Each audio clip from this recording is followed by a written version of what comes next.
The Last Supper, the Crucifixion, and the Resurrection. As the legend is related by Plutarch, the death of Osiris was preceded by his betrayal, and the betrayal, which was the work of his twin brother Sut, took place in the banqueting room. Sut, having framed a curious ark just the size of Osiris's body, brought it to a certain banquet. As this was on the last night of Osiris's life or reign, and on the last night of the year, the meal may fairly be called the Last Supper of Isis and Osiris, chapter 13. Now this mystery of the Last Supper can be traced in the ritual as the first of a series acted in Amenta. Sut and his associates had renewed the assault upon Osiris on the night of laying the evening provisions upon the altar, called the night of the battle in which the powers of drought and darkness were defeated and extinguished. The coffin of Osiris is the earth of Amenta. Dawn upon the coffin was the resurrection, and this provender is imaged as the dawn upon the coffin of Osiris, which shows that the evening meal, or Eucharist, was eaten in celebration of the resurrection and the transubstantiation of the body into spirit. The night of laying provisions on the altar is mentioned twice, once when Osiris is in the coffin, provided by Sut and his associates, the Sebau, who entrapped him in the ark. The second mention follows the erection of the tat sign which denoted the resurrection, hence the dawn upon the coffin of Osiris, which is equivalent to the resurrection morn. The resurrection on the third day originated in lunar phenomena. 28 days was the length of a moon, and this is no doubt the source of the statement that Osiris was in his 28th year at the time of his betrayal. The moon is invisible during 2 nights, which completed the lunisolar month of 30 days. The assault upon Osiris the good being made by Sut was periodically renewed. This has just occurred when the first of the 10 mysteries is enacted, Ritual chapter 18. The scene is in the house of Anu, Heliopolis, where Osiris lay buried and Horus was reborn. The triumph of Osiris over his adversaries is in the resurrection following the dramatized death of the inviolate god. This is called the night of the battle, when there befell the defeat of the Sebau and the extinction of the adversaries of Osiris. It is also described as the night of provisioning the altar, otherwise stated, the night of the Last Supper, when the calf of the sacrificial herd was eaten at the mortuary meal, which represented the body and blood of Osiris, the bull of eternity. Ritual chapter 1. The second mystery of the 10 is solemnized upon the night when the tat pillar was set up in Tatu, or when Osiris in his resurrection was raised up again as a type of the eternal. The third mystery is on the night of the things that were laid upon the altar in Shechem, which imaged the altar and the offering in one. This was the circle of Horus in the dark, the sufferer made blind by Sut, the victim in the tat who was the prototype of Jesus on the cross and representative of the god in matter. As we have seen, a great Memphian festival, answering to the Christmastide of later times, was periodically solemnized at the temple of Medinet Habu in the last decade of the month. Shoyak, from December 20th to 30th, which lasted for 10 days. One day, the 26th of the month equal sign December 24th, was kept as the feast of Sekari, the god who rose again from the mummy, and this was the principal feast day of the 10. In all likelihood, the whole 10 mysteries were performed during the 10 days of the festival that was celebrated at Memphis. Ehrman's Life in Ancient Egypt, English translation, page 277. Prominent among these was the Feast of the Erection or re-erection of the Tat Pillar of Stability, which was an image of Ptah-Sekari, the coffined one who rose again, and who in the later religion becomes Osiris-Sekari, Lord of Resurrections, whose birth is from the house of death. The resurrection of Osiris, which, like other doctrines, was based on the realities of nature, would be appropriately celebrated in the winter solstice. At that time, the powers of darkness, drought, decay, and death, now personalized in Sut, were dominant, as was shown in the lessening water and the waning light of the enfeebled sun. The Tat type of stability was temporarily overthrown by the adversary of Osiris and his co-conspirators, the Sibo.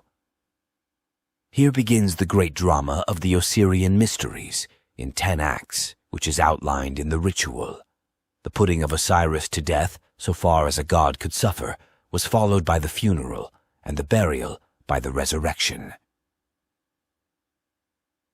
The opening chapters of the ritual, called the Coming Forth today, are said to contain the words which bring about the resurrection and the glory, also the words to be recited on the day of burial that confer the power of coming forth from the death on earth and of entering into the new life of the manes in Amenta.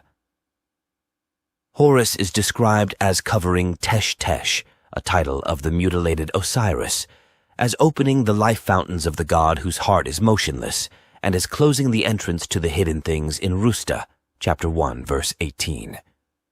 The 2 divine sisters are present as mourners over their brother in the tomb. They are called the mourners who weep for Osiris in Rekhet, line 15 and 16. The mysteries thus commence with the burial of Osiris in Amenta as a mummy. The mummy-making that was first applied to preserving the bones and body of the human being had been afterwards applied to the god or son of life in matter, imaged as the typical mummy of Osiris that was buried to await the resurrection in and afterwards from Amenta. In both phases it is Osiris, as the god in matter, who is represented in the nether earth. And the re-arising of the human soul and its blending with the eternal spirit were dramatically rendered in the mysteries as the resurrection of the Osiris, or the soul of mortal Horus, re-arisen in Amenta as the son of Ra. In the Gospels, Judas, the brother of Jesus in one character, elsewhere called the familiar friend, is the betrayer on the night of the Last Supper, and Judas, the son of perdition, answers to Sut, the twin brother of Osiris, in the later Egyptian mythos, who was his betrayer at the Last Supper called the Messiu, or evening meal that was eaten on the last night of the old year, or the reign of Osiris. The 12 disciples only are present at the Last Supper in the Gospels. In the betrayal of Osiris by Sut, the number present in the banqueting hall is 72. These were officers who had been appointed by Osiris. The number shows they represent the 72 duodecans as rulers in the planisphere, but the 12 have been chosen to sit at supper with the doomed victim in the Gospels instead of the 72 who were also appointed by the Lord and are dimly apparent in their astronomical guise as the 72, or 70, who are present in the scene where Jesus triumphs over Satan as he falls like lightning from his place in heaven, Luke chapter 10, verse 17. One of the most striking of the various episodes in the Gospel narrative is that scene at the Last Supper in which Jesus washes the feet of the disciples, compared with the washing that is performed by the Great One in the ritual. In the Gospel, Judas is waiting to betray his master. Jesus says to the betrayer, "That thou doest, do quickly." Now it should be borne in mind that the ritual, as it comes to us, consists to a large extent of allusions to the matter that was made out more fully in performing the drama of the mysteries. Washing the feet was one of the mysteries pertaining to the funeral of Osiris, when the feet of the disciples or followers of Horus were washed. It was one of the funeral ceremonies. As it is said in the ritual, chapter 172, "Thou washest thy feet in silver basins made by the skilful artificer Ptah-Sekari." This was preparatory to the funeral feast, as is shown by the context, chapter 172. In the Gospel, John 13, the funeral feast becomes the Last Supper, when Jesus riseth from supper and layeth aside his garments. And he took a towel and girded himself. Then he poureth water into a basin and began to wash the disciples' feet. And here is a passage of 3 lines, called the chapter by which the person is not devoured by the serpent in Amenta. O Shu, here is Tatu, and conversely, under the hair of Hathor, they sent Osiris. Here is the one who is to devour me. They wait apart. The serpent Seksek passeth over me. Here are wormwood bruised and reeds. Osiris is he who prayeth that he may be buried. The eyes of the Great One are bent down, and he doeth for thee the work of washing, marking out what is conformable to law and balancing the issues. Ritual chapter 35, Renuf. This brief excerpt contains the situation and character of the Great One, who with eyes bent down in his humility, does the work of washing, and explains why this ceremony has to be performed by him in person. The washer is he who is in presence of the one who waits to betray him, devour him, or compass his destruction, and he beseeches a speedy burial. Osiris in this scene is a form of the typical lowly one who had been in type as such for ages previously. But the most arresting fact of all is hidden in the words, O Shu, here is Tatu, the place of re-establishing, under the wig, or hair, of Hathor, the goddess of dawn, one of whose names is Mary.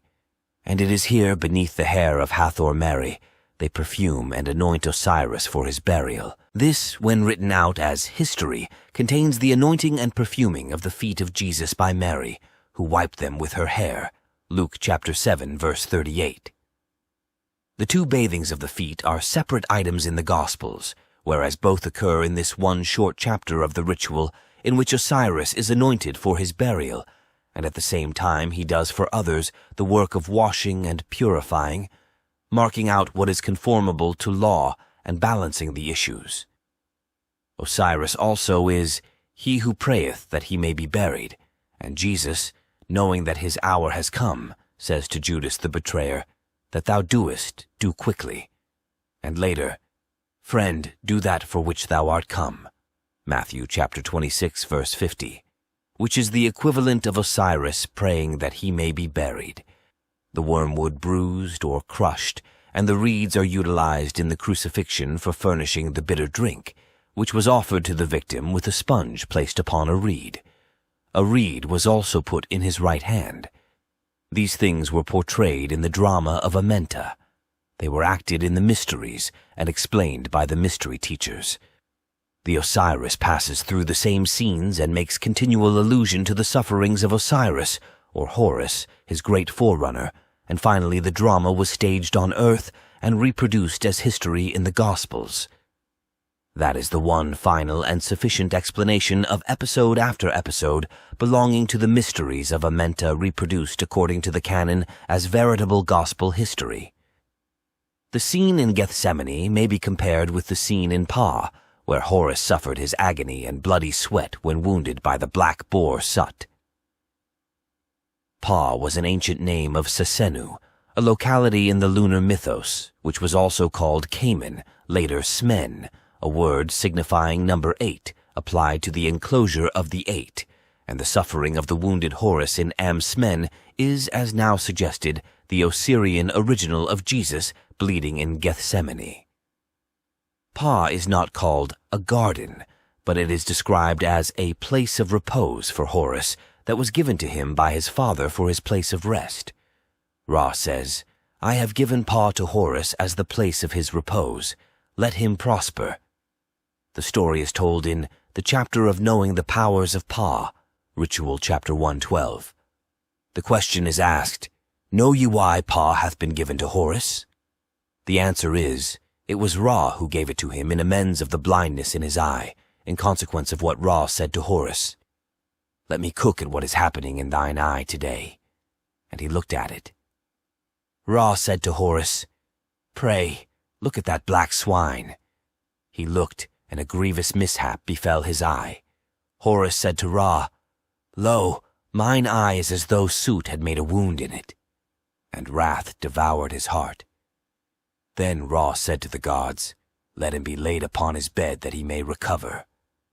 It was Sut who had taken the form of a black swine, and he wrought the wound which was made in the eye of Horus. And Ra said to the gods, The swine is an abomination to Horus, may he get well. And the swine became an abomination to Horus. Ritual chapter verse 112, Renuf. It was in Ptah that Horus was keeping his watch for Ra by night, when the grievous mishap befell his eye.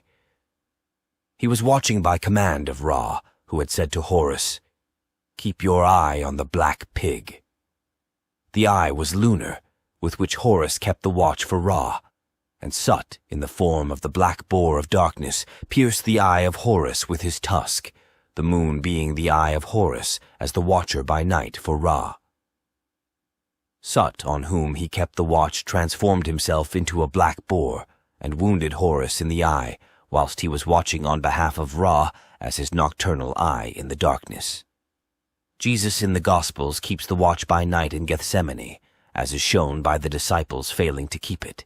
The watch by Horus was necessitated on account of Sut, who is the typical betrayer in the Kamite mythos, as Judas is in the Christian version. Sut knew the place in the original rendering and sought out Horus there when he caused the agony and bloody sweat by mutilating him. Now Judas also, which betrayed him, knew the place, to which Jesus often restored with his disciples, and there the betrayer seeks him out to betray him, not in the form of a black boar that put out the eye, which was the light of the world, but as a dark-hearted person befitting the supposed historical nature of the narrative. The scene of the drowsy watchers in Gethsemane is apparently derived from a scene in the Mysteries. There is a reference in the ritual, chapter 89, to those undrowsy watchers who keep watch in Anu. In the Gospels, Jesus asks his followers to watch with him in the garden, and on both occasions he found them sleeping. The moral is pointed by the undrowsy watchers in Anu being turned into the drowsy watchers who slept in Gethsemane, and who failed to keep the watch. "I know the powers in Ptah," says the speaker. "They are Horus, Amsta, and Hapi. That is, Horus and the two brothers, who correspond to the two brethren James and John, the sons of Zebedee in the Gospels, and who are here the two with Jesus in the garden. The conversation betwixt Horus the son and Ra the father, the watching by night, and the bloody sweat are followed by the glorification of Horus. Ra gives back the eye, the sight of which was restored in the new moon." In the Gospel, John chapter 17. This glorification of Horus as the son of the father Horus, who had previously been the son of the mother, Harsi only is anticipated and described as about to occur when the torment and the trial are over. These things spake Jesus, and lifting up his eyes to heaven, he said, "Father, the hour is come. Glorify thy Son, that thy Son may glorify thee, even as thou gavest him authority over all flesh." That was in the character of Horus the mortal. "Now, O Father, glorify me with thine own self," in the character of Horus divinized or glorified. The temporary triumph of the treacherous Sut, the power of darkness, is acknowledged by Jesus when Judas betrays him with a kiss, and he succumbs. "This," he says to his captors, "this is your hour, and the power of darkness, Sut." And they seized him. Luke chapter 22, verse 53. But when the associates of Sut saw the double crown of Horus on his forehead, they fell to the ground upon their faces. Ritual, chapter 134, verse 11. And when the associates of Judas equal sign Sut the betrayer came to take Jesus of Nazareth, and he said, "I am," not "I am he," they went backward and fell to the ground. Scene for scene, they are the same. One of the titles of Horus is Lord of the Crown, chapter 141, verse 9, which possibly led to Jesus being crowned King of the Jews. In this scene, the title of Jesus of Nazareth has the same effect on the associates of Judas that the assuming of his crown by Horus had upon the associates of Sut when it caused them to fall on their faces before him. The crowning of Jesus on the cross is as Jesus of Nazareth, King of the Jews. The crown of triumph is assigned to Horus by his father Adam, and all the adversaries of the good being fall on their faces at the sight of it. Ritual chapter 19. The scene in the Garden of Gethsemane and the cry to the Father from the sufferer on the cross are very pitiful, the essence of the tragedy working most subtly on account of the supplication that was all in vain, which makes all the more profound appeal to human sympathy. In the Egyptian representation, there is no such cruel desertion by the father of his suffering son in his agony of great darkness. It is far otherwise in the ritual. When Horus suffers his agony in the darkness, after being pierced and made blind by Sut, Ra, the Father God, is with him to comfort and sustain him. He tenderly examines the bleeding wound and soothes him in his great affliction. Ra charges his angels concerning Horus, or bids the gods to look to his safety and see to his welfare. Ra said to the gods, "Let him be laid upon his couch that he may recover." He also gives the eye of Horus fire to protect him and consume the black boar of darkness. There is no sightless sufferer groping helplessly with empty hands outstretched and left unclasped in the dark void of death, no vain and unavailing cry of the forsaken son that stuns the brain and scars the human conscience, and is of itself sufficient to empty the Christian heaven of all fatherhood, and ought to be sufficient to empty earth of all faith in such a father. According to the synoptists, Jesus did not carry his own cross to the place of execution. It was borne thither by one Simon of Cyrene. This is denied in the Gospel attributed to John, who declares that Jesus went out from the judgment hall bearing the cross for himself. John is generally truest to the Egyptian original, and here the figure of Jesus bearing his own cross is equivalent to the figure of Ptah-Sekari, or Osiris Tat. The Tat of a fourfold foundation was the prototype of the cross, and the victim extended or standing with arms akimbo is equivalent to the victim stretched upon the cross of suffering. Sekari was the sufferer in, or on, or as the Tat, and Osiris was raised in, or as the Tat, where Jesus carries the cross. The scourging of Jesus previous to his being crucified has never been explained. According to the record, he was not condemned to both modes of punishment. It is probably a detail derived from the mysteries of Osiris-Sekari, Jesus scourged at the pillar being an image of Osiris or Ptah, as the suffering Sekari in or on the Tat, the pillar with arms, that was superseded by the cross in the Christian iconography. In the Egyptian drama of the Passion, Horus was blinded by Sut and his accomplices in suffering his change from being the human Horus to becoming Horus in spirit. The incident that is almost omitted from the Gospel account was preserved in the mysteries, as in passing through fire and water was evidently continued and extended in the sports and pastimes. Still, the blindfolding of the victim for the buffeting is implied in the Gospel according to Matthew. Then did they spit in his face and buffet him, and some smote him with the palms of their hands, saying, Prophesy unto us, thou Christ. Who is he that struck thee? Matthew chapter 26, verse 68.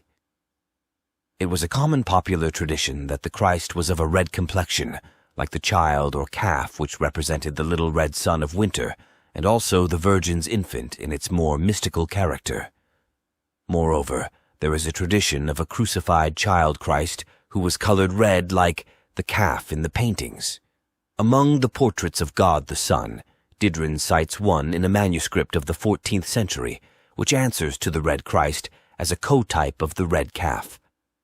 The manuscript contains a miniature of the priest Eleazar sacrificing a red cow, and opposite to this miniature is one of Christ on the cross. Jesus is entirely naked, and the color of his skin is red. He is human, poor and ugly.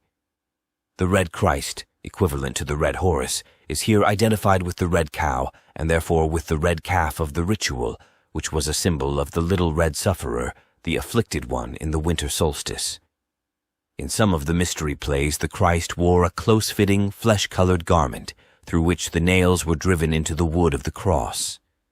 The resurrection robe was always red. Satan wants to know who this man in the red coat may be. And when Horus rises again in the character of the Avenger, it is as the red god. The Manes thus addresses him, O fearsome one, who art over the two earths, red god, who orderest the block of execution. Ritual, chapter 17, Renouf. Jesus likewise appears to have been represented as the red god, or the god in red, for they stripped him and put on him a scarlet robe. Matthew chapter 27, verse 28. A papyrus reed was the throne and scepter of Horus, the sign of his sovereignty. In the pictures he is supported by the reed, and one of his titles is Horus on his papyrus. Ritual chapter 112, Renouf.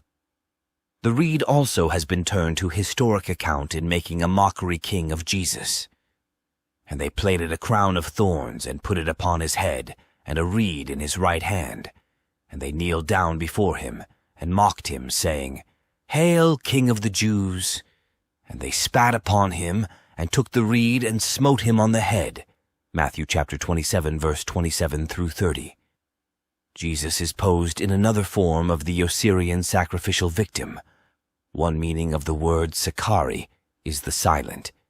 This is the typical victim that opened not his mouth, as the inarticulate Horus. So, having been assigned the character of the silent one before Pilate, Jesus no more answered anything. It is possible that the crown of thorns placed upon the head of the crucified was derived from the thorn bush of Unbu, the solar god, especially if we take it in connection with the papyrus reed, another type of Horus, and they plaited a crown of thorns and put it upon his head, and a reed in his right hand. Matthew chapter 27, verse 29. The god and the branch, which is a bush of flowering thorn, are identified, the one with the other, under the name of Unbo, and the god in the Unbu thorn is equivalent to the crucified in the crown of thorn. Moreover, Unbu, the branch, was a title of the Egyptian Jesus. I am Unbu of An-Araref, the flower in the abode of occultation, or eclipse, Ritual chapter 71. And if Horus was not figured on a cross with the Unbu thorn upon his head, as the crown was afterwards made out, he is the sacrificial victim in the place of utter darkness or sightlessness. Horus in An-Araref is Horus, Lord of Sekhem, Horus in the dark. He is also Unbu, that is, Horus in the thorn bush. Thus, the Unbu thorn was typical of the god, who was personified as Unbu by name, and who is Unbu as Horus the sufferer in the dark, equivalent to and the prototype of the victim on the cross as wearer of the crown of thorn. It is also possible that Pilate's question, "What is truth?" may now be answered for the first time. Jesus says, I come into the world that I should bear witness unto the truth. Every one that is of the truth heareth my voice. John chapter 18, verse 37. And in his second character, Horus the king, Horus the anointed and beloved son, not only came into the world as testifier to the truth, he was also given the title of Harmakeru, the name of the word that was made truth by the doing of it in his death and resurrection, and the demonstration of a life hereafter at his second coming. The typical darkness at the time of the crucifixion might be nocturnal or annual, according to the mythos. When Atum, god of the evening sun, is setting from the land of life at the point of equinox, with his hands drooping, which is equivalent to the victim who was extended on the cross, a great darkness overspread the earth, and Nut, the mother, is said to be obscured as she receives the dying deity in her supporting arms. The figure is the same, whether the scene be on the cross or at the crossing. Ritual chapter 15. Still more express is the darkness spoken of in the Egyptian faith, or Gospel, chapter 17, which contains the kernel of the Credo. Here we learn that the darkness is of Sekari. Sekari is a title of Osiris, as the mutilated and dismembered god. It is explained that this darkness of Sekari, the god who is pierced, wounded, cut in pieces, is caused by Sut, the slayer, who has terrified by prostrating. Sekari is Osiris in the sekru, or coffin, and to be in the coffin, or in the cruciform figure of the mummy, has the same meaning, with a change of type, as if the divine victim might be embodied in the tot, or extended on the cross. The darkness of Sekari was in the coffin. The darkness of Jesus is on the cross.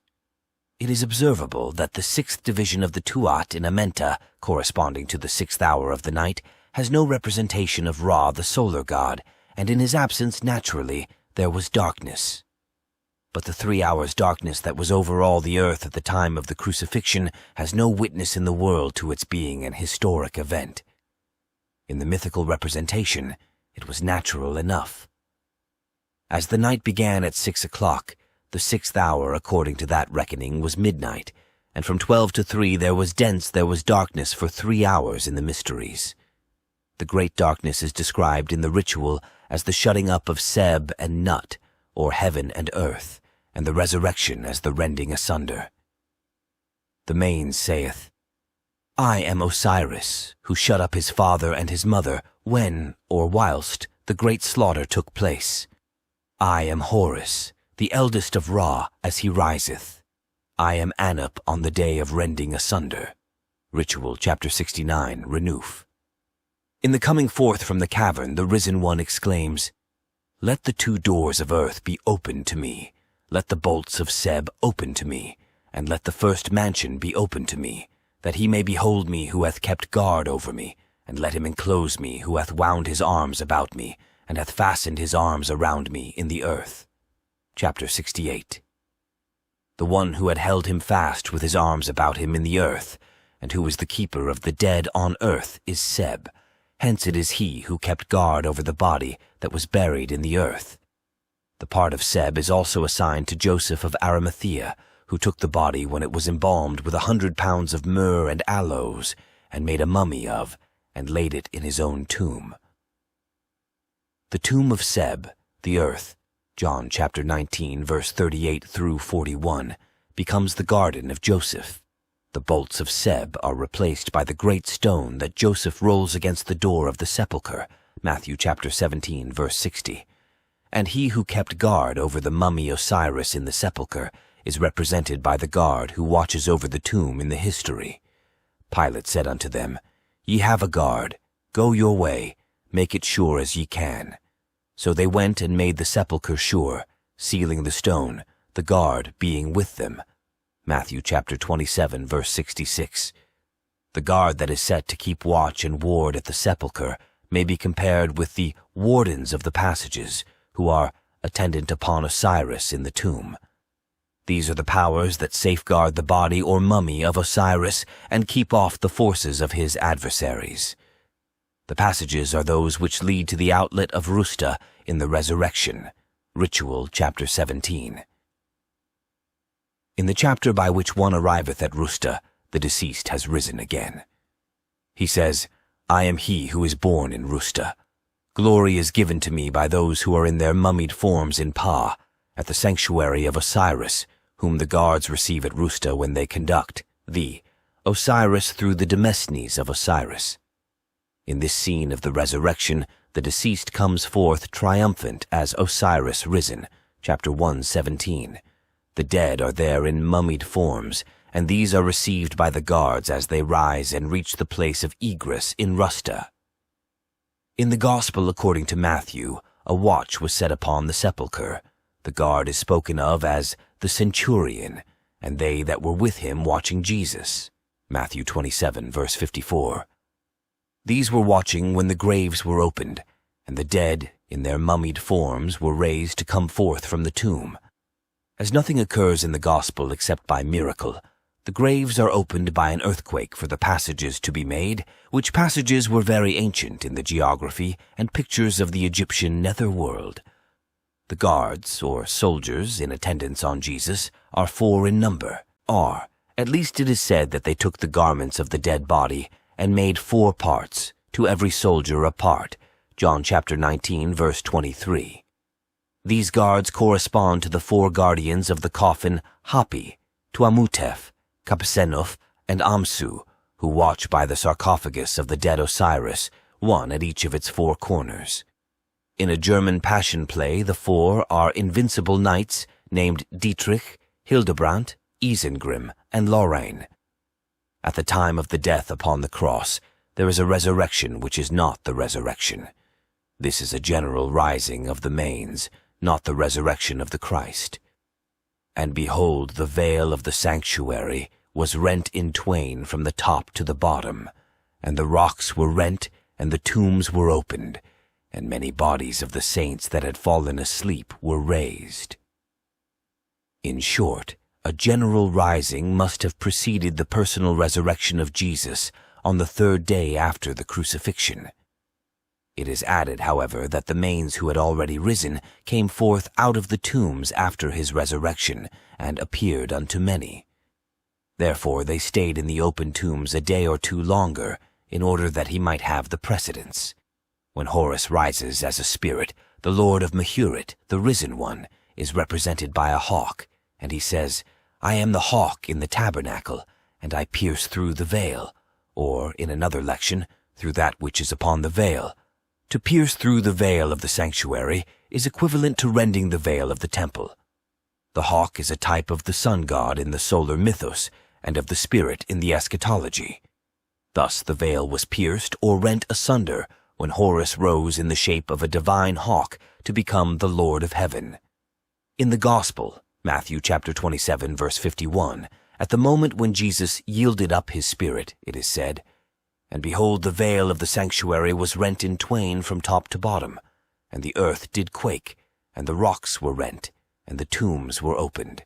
And in brief, this was what the ritual terms the day of rending asunder, when the rocks of the Tser hill were opened, which is the day of resurrection in the mysteries of Amenta.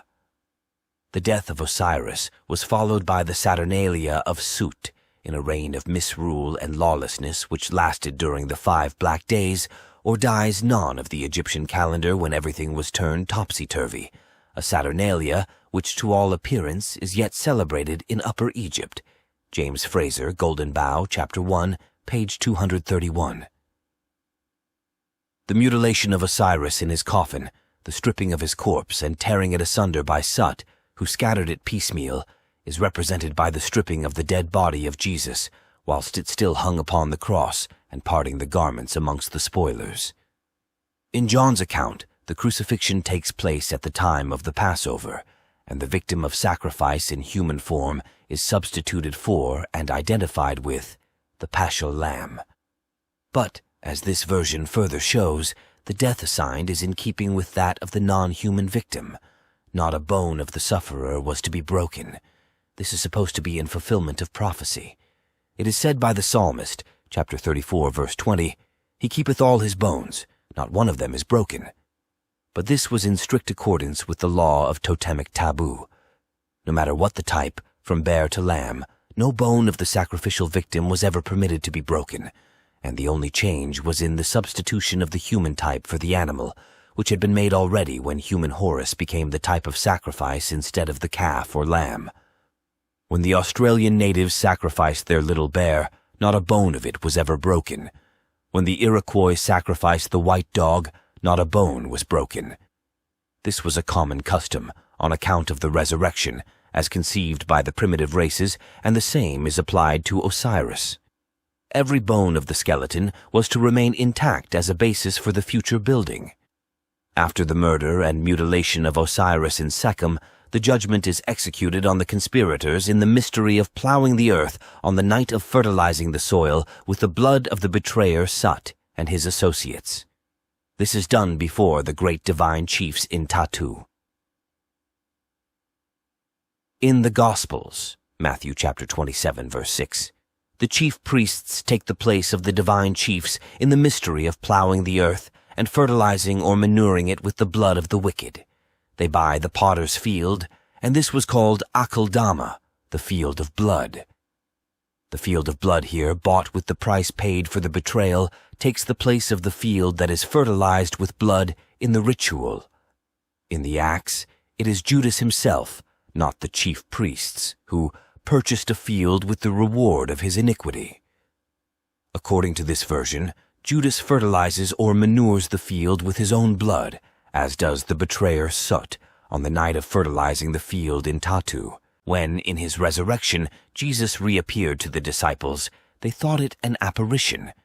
This it should have been if the life had been human, the death actual, the story true. In the Egyptian, however, the day of reappearance is termed the day of apparition, but reappearing equal sign apparition is not necessarily manifesting as the human ghost. The Christ as Horus was not a human ghost reappearing on the earth, and Horus, the pure spirit, the typical divine Son of God, the reappearing one, might have denied being a phantom or a ghost, for he would not be manifesting to men, but to other characters in the religious drama. This being denied on behalf of the divinity, the carnalizers then had recourse to their human physics to illustrate the denial by making the risen Christ corporeal. In John's account, which is always the nearest to the Egyptian original, there is no denial of the ghost theory, no declaration that the risen one is not a spirit, but a veritable human body of flesh and bone. He merely showed unto them his hands and side, as Horus might have shown his wounds, and no doubt did show them in the mysteries, the wounds that were inflicted by Sut. In fact, when Sut has wounded Horus in the eye, he shows the wound to Ra, his father, Ritual, chapter 112. When Horus, or the Egypto-Gnostic Jesus, rises in the sepulchre on coming forth today, it is in the semi-corporeal form of the charised mummy that has not yet become pure spirit, and therefore has not yet ascended to his father in the hawk-headed likeness of Ra. This figure can be studied in the tomb as that of Amsu. The scene of the resurrection is in Amenta, the earth of eternity, the earth of the mains, not on the earth of mortals. It is here the risen Horus breathes the breath of his new life into the sleeping dead to raise them from their coffins, sepulchres, and cells. When the Egyptian Christ or Charist rose up from the tomb as Amsu Horus, it was in a likeness of the buried mummy, as regards the shape, with one arm loosened from the swathes or bandages. But this resurrection was not corporeal on earth. Osiris had been transformed into Horus, and although the mummy shape was still retained, the texture had been transubstantiated. The corpus was transfigured into the glorious body of the Sahu or divine mummy. The mystery of transubstantiation was not understood by the writers of the Gospels, who did not know whether Jesus appeared in the body or in spirit, as a man or as a god. They carried off all they could, but were not in possession of the secret wisdom which survived amongst the Egypto-Gnostics. They wrote as carnalizers of the Christ.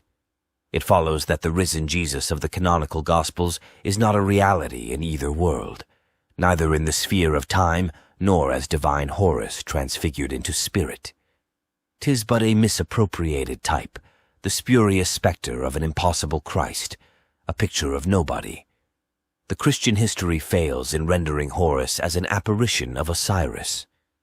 When Horus came from Sekhem, he had left the earthly body behind him in the sepulchre, and was greeted as pure spirit by the glorified ones, who rejoiced to see how he continued walking as the risen Horus, he who steppeth onward through eternity.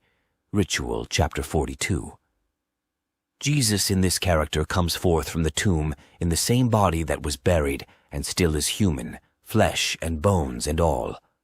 Thus, as a phantom, he is a counterfeit, a carnalized ghost, upon the resurrection of which no real future for the human spirit ever could or ever will be permanently based. A corpse that has not made the transformation from the human Horus into Horus, the pure spirit offers no foundation for belief in any known natural fact. Horus, in his resurrection, is described as being once more set in motion. At this point he says, "I am not known, but I am one who knoweth thee. I am not to be grasped, but I am one who graspeth thee. I am Horus, Prince of Eternity, a fire before your faces, which inflameth your hearts towards me. I am master of my throne, and I pass onwards. The path I have opened is the present time, and I have set myself free from all evil." Chapter 42, Renuf. But when he is transubstantialized, it is said of the deceased in his resurrection, "The gods shall come in touch with him, for he shall have become as one of them." Now let us see how this was converted into history. Jesus is the Prince of Eternity in opposition to Satan, Sut, or Judas, the prince of this world. In his resurrection, he is supposed to have opened the pathway from the tomb historically, and for the first time some 1800 or 1900 years ago. When he rises from the dead, he is unknown to the watchers, but he knows them. Mary knew not that the risen form was Jesus. He is not to be grasped, saying, "Touch me not, or do not grasp me, for I am not yet ascended unto my Father." John chapter 20, verse 14 through 17. On the way to Emmaus, Jesus appears and inflames the hearts of the disciples towards him, after calling them slow of heart, and, they said one to another, "Was not our heart burning within us?" Luke chapter 24, verse 13 through 32. Horus had opened a path from the tomb as the sun god in the mythos, the divine Son of God in the eschatology, and he ascended to his Father, and took his seat upon the throne of which he had become the Lord and Master. So Jesus goes on his way unto the mountain, where he had appointed to meet his followers, Matthew chapter 28, verse 16. The mountain in the ritual is the mount of rebirth in heaven, whether of the sun god or of the enduring spirit. The change from bodily death to future life in spirit was acted as a transformation scene in the mysteries of the resurrection. The mummy Osiris was an effigy of death. The Sahu mummy Amsu Horus is an image of the glorious body into which Osiris transubstantiated to go forth from Sekhem as pure spirit. It is the mummy in this second stage that is of primary import. First of all, the dead body was smeared over with unguents and thus glorified. During the process of anointing it was said, O Asar, the deceased, the thick oil which is poured upon thee furnishes thy mouth with life. Budge, the Mummy, page 163. It is also said that the anointing is done to give sight to the eyes, hearing to the ears, sense of smell to the nostrils, and utterance to the mouth. To embalm the body thus was to charas it, and the embalmment was a mode of making the typical Christ as the anointed.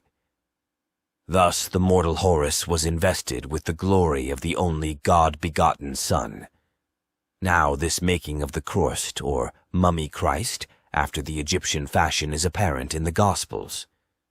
When the woman brings the alabaster cruse of precious ointment to the house of Simon and pours it on the head of Jesus, he says, In that she poured this ointment upon my body.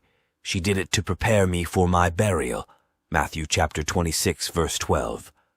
She was making the Christ as the anointed mummy previous to interment. After the description of the crucifixion, it is said that Nicodemus came and brought a mixture of myrrh and aloes, about 100 pound, and they took the body of Jesus and bound it in linen cloths with the spices, as the custom of the Jews is to bury. John chapter 19, verse 39. This again denotes the making of the charised mummy, aka the Christ. Moreover, it is the dead mummy in one version, and it is the living body in the other which is anointed, just as Horus was anointed with the exceedingly precious Antu ointment, or oil, that was poured upon his head and face to represent his glory. The two Myrtae sisters are the watchers over the dead Osiris. They are also the mourners who weep over him when he is anointed and prepared for his burial.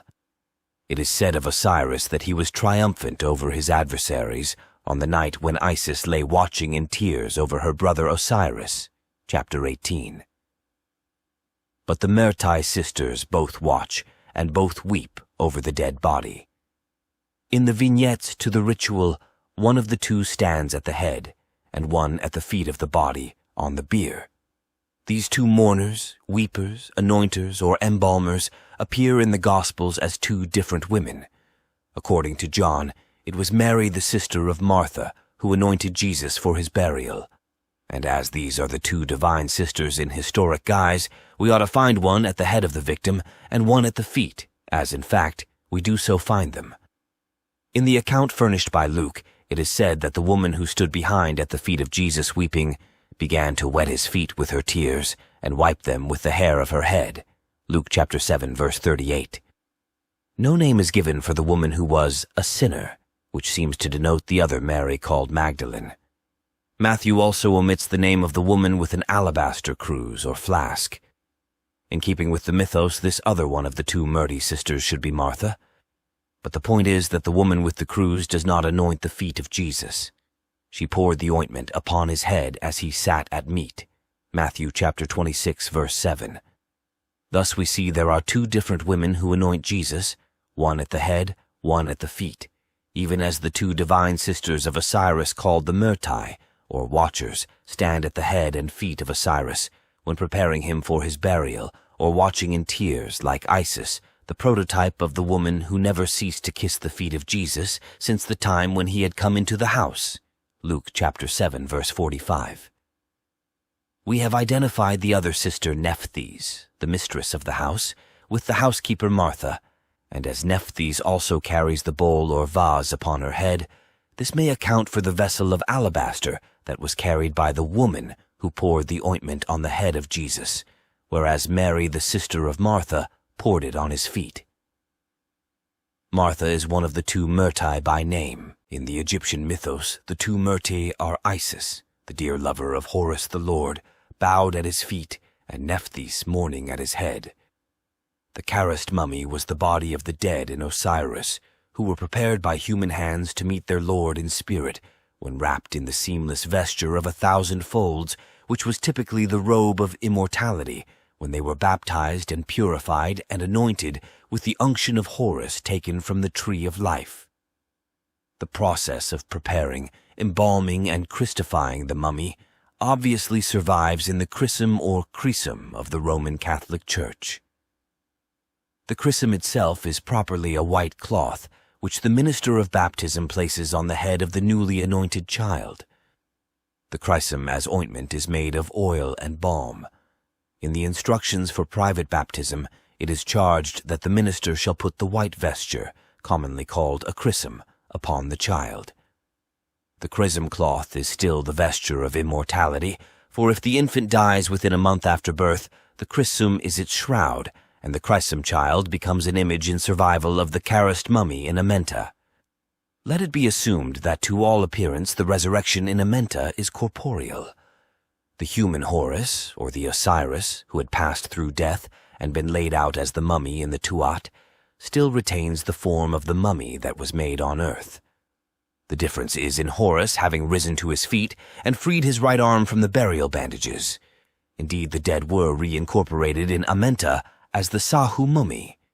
The Egyptian word Sahu signifies to incorporate, and in this physical-looking form, they were reincorporated for the resurrection in the earth of eternity. Amsu had made a change in rising to his feet, but was not yet the Horus glorified with the soul of Ra. Therefore he has not yet ascended to the Father. To the sense of sight he is corporeal still, and has not transubstantiated into spirit. When he does, the hawk or menah will alight to abide upon him, and he will assume the likeness of his father, Ra, the bird-headed Holy Spirit. It is the body-soul that rises in Amenta, which has to suffer purgatorial rebirth before it can become pure spirit, as the ritual of the resurrection has it, to attain eternal life. So far as reincorporation of the soul in Sahu shape could go, the resurrection is corporeal. Yet this was only a dramatic mode of representation in the mystery of transubstantiation, which included several acts. It is in this character of Amsu Horus reincorporated, as the Sahu mummy issuing from the tomb, that Jesus is described by Luke. "See my hands and my feet, that it is I myself." Chapter 24, verse 39. In the absence of the Gnosis, the reincorporation in Amenta led to the doctrine of a physical resurrection at the last day on this earth. The power of resurrection was imparted by 881 Ra, the Father in spirit, to the anointed and beloved Son, and Horus is said to be the bringer of the breaths to his followers. Ritual, chapters on breathing 54, 55, 56, 57, 58, and 59.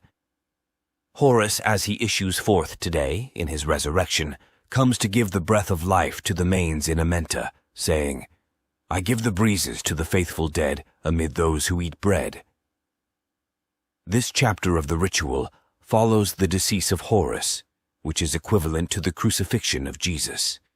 In this, the speaker says, "I have come to an end on behalf of the Lord of heaven. I am written down sound of heart, and I rest at the table of my father Osiris." Chapter 70. It is also said in the rubric, "If this scripture is known upon earth, he, the Osiris, will come forth today. He will have power to walk on the earth amid the living." Jesus in the Gospel has come to an end for the Lord of heaven. He likewise manifests on earth amid the living. He gives the breezes to the faithful dead when he breathes on them, saying, "Receive ye of the Holy Spirit." It is the woman in the Gospels who announce the resurrection and proclaim that Jesus has left the tomb. According to Matthew, the women are Mary Magdalene and the other Mary, who ran to bring the disciples word, chapter 28, verse 1 through 8. According to Mark, chapter 16, verse 1, the women were Mary Magdalene and Mary, the mother of James, and Salome, who discovered that Jesus had arisen but were afraid to make it known. Here it is Mary Magdalene who proclaims the resurrection. It is Mary Magdalene in John, chapter 20, verse 1, who first announces that the Lord has arisen. Luke chapter 24, verse 10 has it that Mary Magdalene and Joanna and Mary, mother of James and other women, first found the sepulchre empty and told these things unto the apostles. These conflicting accounts agree in the one essential point, that it was the woman or the women who proclaimed the resurrection, and this is as it should be according to the data in the ritual.